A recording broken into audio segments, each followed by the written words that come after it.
verse by verse, Matthew 23. We're just proving that long chapters don't take long. And just trying to encourage reading the Bible for yourself. And we'll give some brief commentary. Okay? Matthew 23. Then Jesus spoke to the multitude and to his disciples, saying, the scribes and the Pharisees sit in Moses' seat. Therefore, whatever they tell you to observe, that observe and do.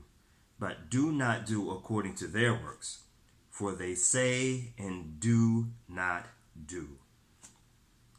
For they bind heavy burdens hard to bear and lay them on men's shoulders, but they themselves will not move them with one of their fingers.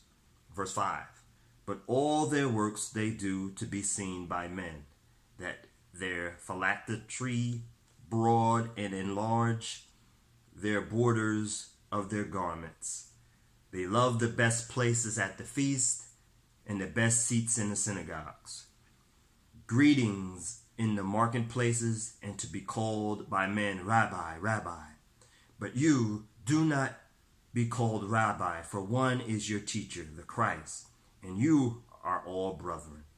Do not call anyone on earth your father, for one is your Father, he who is in heaven. And do not be called teachers, for one is your teacher, the Christ. But he who is greatest among you shall be your servant. And whoever exalts himself will be humbled, and he who humbles himself will be exalted. But woe to you, scribes and Pharisees, hypocrites, for you shut up the kingdom of heaven against men. For you neither go in yourselves, nor do you allow those who are entering to go in. Woe to you, scribes and Pharisees, hypocrites, for you devour widows' houses, and for a pretense make long prayers. Therefore you will receive greater condemnation. Verse 15. Woe to you, scribes and Pharisees, hypocrites, for you travel the land and sea to win one proselyte, and when he is won, you make him twice as much a son of hell as yourselves. Woe to you, blind guides, who say, whoever swears by the temple, it is nothing, but whoever swears by the gold of the temple, he is obliged to perform it. Verse 17, fools and blind, for which is greater, the gold of the temple that sanctifies the gold, or the temple that sanctifies the gold? And whoever swears by the altar, it is nothing, but whoever swears by the gift that is on it, he is obliged to perform it. Fools and blind, for which is greater, the gift or the altar that sanctifies the gift? Therefore, he who swears by the altar swears by it, and by all things on it. He who swears by the temple swears by it, and by him who dwells in it. And he who swears by heaven swears by the throne of God, and by him who sits on it. Woe to you, scribes and Pharisees, hypocrites! For you pay tithe of mint and anise and cumin, and have neglected the weightier matters of the law, justice and mercy and faith. These you ought to have done without leaving the others undone. Blind guides, you strain out the gnat and swallow a camel. Woe to you, scribes and Pharisees, hypocrites! For you cleanse the outside of the cup and dish, but inside are full of extortion and self-indulgence. Blind Pharisees, first cleanse inside the cup and dish, that the outside of them may be clean also. Verse 27. Woe to you, scribes and Pharisees, hypocrites! For you are like whitewashed tombs, which indeed appear beautiful outwardly, but inside are full of dead men's bones and uncleanliness. Even so, you also outwardly appear righteous to men, but inside you are full of hypocrisy and lawlessness. Woe to you, scribes and Pharisees, hypocrites! But you build the tombs of the prophets and adorn the monuments of the righteous, and say, if we had lived in the day of our fathers, we would not have been partakers with them in the blood of the prophets.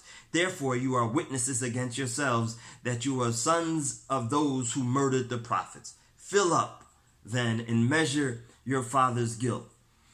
Verse 33, servants, brood of vipers, How can you escape the condemnation of hell? Therefore, indeed, I send you prophets, wise men, scribes, some of them you will kill and crucify, and some of them you will scourge in your synagogues and persecute from the city to city.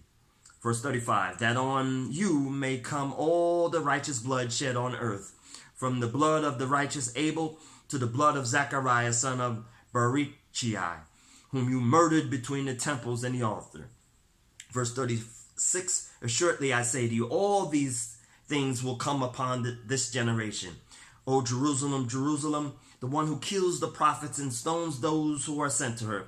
How often I wanted to gather your children together as a hen gathers her chicks under her wings, but you were not willing. See, your house is left to you desolate. For I say to you, you shall see me no more till you say, blessed is he who comes in the name of the Lord. Amen. And that was verse 39, and that concluded Matthew 23. A long chapter, but it didn't take long. A, hypocrisy. So if we put ourselves in the text, in context to today, we become believers, we become churchgoers, but we have to constantly examine ourselves for the hypocrisy. This Christian thing is not about putting on a facade of perfection. It's about telling people that Jesus came to forgive them of their sins. That when time runs out here, forever begins. And Jesus is the key to forever, the belief in Jesus. It's not about, look how perfect I am, but it is, look how perfect Jesus is.